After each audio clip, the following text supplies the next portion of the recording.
मैं कानपुर से पंडित दीपक पांडे। आज मैं बात करता हूँ होलाष्टक प्रारंभ।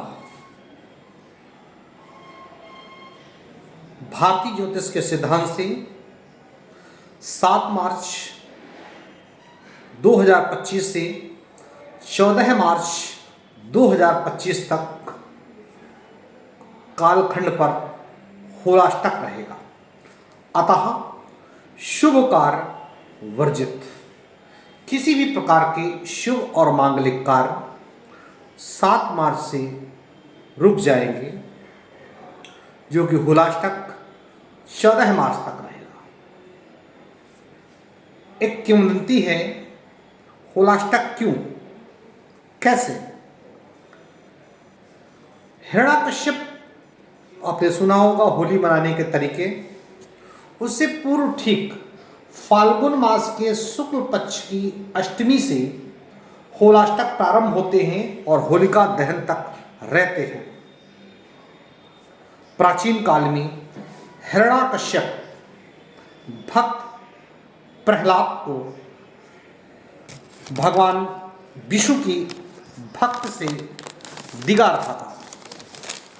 इससे नाराज होकर उसने प्रहलाद को दंड देने के लिए क्रूरतम तरीके को आजमाना शुरू किया। पहले प्रहलाद को ऊंचे पहाड़ की चोटी से नीचे गिराया गया, लेकिन उसे कुछ नहीं हुआ। और जिस दिन प्रहलाद को ऐसे कठोरतम दंड देने की शुरुआत हुई, उस दिन फाल्गुन मास के शुक्ल पक्ष की अष्टमी तिथि थी। उस दिन से इसके बाद प्रत्येक वर्ष अष्टमी के दिन से कष्ट देना चालू हुआ, जो निरंतर 8 दिनों तक क्रमशः भक्त प्रहलाद को मारने का प्रयास किया गया। कभी उसे हाथी के पैरों के तले कुचला गया, तो कभी गर्म तेल के कड़ाही में डाल दिया गया, लेकिन भक्त प्रहलाद पर कोई आंच नहीं आई। यातना देने का ये क्रम क्रमशः 8 दिनों तक चला और हार करके 9वें दिन हिरण्यकश्यप ने अपनी बहन होलिका की गोद में प्रहलाद को बैठा करके जिंदा जलाने की चेष्टा की।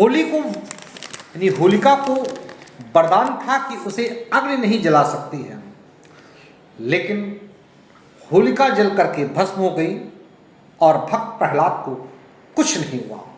इन 8 दिनों के कालखंड में हिरण्यकश्यप ने प्रहलाद को जो भयंकर यातनाएं दी, उन्हीं की दुखद स्मृति को याद करके इन 8 दिनों को होलाष्टक के रूप में मनाया जाता है। और इन दिनों हर प्रकार के मांगलिक और शुभ कार्य वर्जित होते हैं, लेकिन इसमें ईश्वर की पूजा पाठ और आराधना में किसी प्रकार की रोक टोक नहीं होती है। होलाष्टक के समय अष्टमी के दिन चंद्रमा, 9वीं तिथि को सूर्य, 10वीं को शनि, एकादशी को शुक्र, द्वादशी को बृहस्पति, त्रयोदशी को बुध, चतुर्दशी को मंगल और पूर्णिमा को राहु भक्त प्रहलाद पर अत्याचार होने के कारण अपने उग्र रूप में होते हैं। होलाष्टक के पहले दिन होली का डंडा गाड़ा जाता है, जो होलिका और प्रहलाद के प्रतीक होते हैं।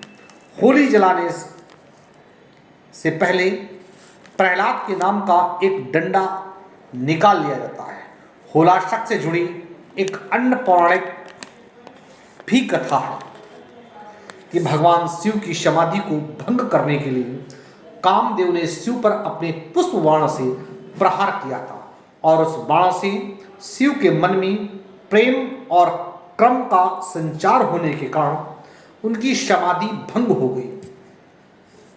उससे क्रुद्ध होकर के भगवान शिव ने अपने तीसरे नेत्र से कामदेव को भस्म कर दिया, और यह घटनाक्रम फाल्गुन मास की शुक्ल पक्ष की अष्टमी के दिन ही प्रारंभ हुआ, जब कामदेव की पत्नी रति को इस घटना के बारे में पता चला, तो वो अपने पति को दोबारा जीवित करने के लिए भगवान शिव की शरण में पहुंच करके उनकी आराधना करने लगे। लगातार 8 दिन की प्रतीक्षा के पश्चात भगवान शिव ने रति को वरदान देते हुए कहा कि द्वापर युग में कामदेव कृष्ण के पुत्र प्रद्युम्न के रूप में जन्म लेंगे।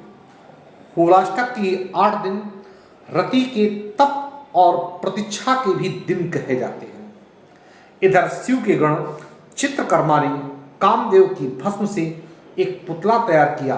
भगवान शिव ने अपने गण के कहने पर उसमें प्राण डाल दिए और शिव की क्रोधाग्नि से उत्पन्न हुई इस राक्षस का नाम भंडासुर हुआ तथा इसके अत्याचार से सृष्टि को मुक्त दिलाने के लिए देवी त्रिपुर सुंदरी प्रकट हुई और उन्होंने 1000 सूर्य के तेज के बराबर बाण महाकामेश्वर से भंडासुर का वध किया। इन्हीं दोनों कारणों के कारण होलाष्टक मनाया जाता है, जो कि इस वर्ष 7 मार्च 2025 से 14 मार्च 2025 तक है। मैं कानपुर से पंडित दीपक पांडे, वास्तुशास्त्र विशेषज्ञ और ज्योतिषाचार्य।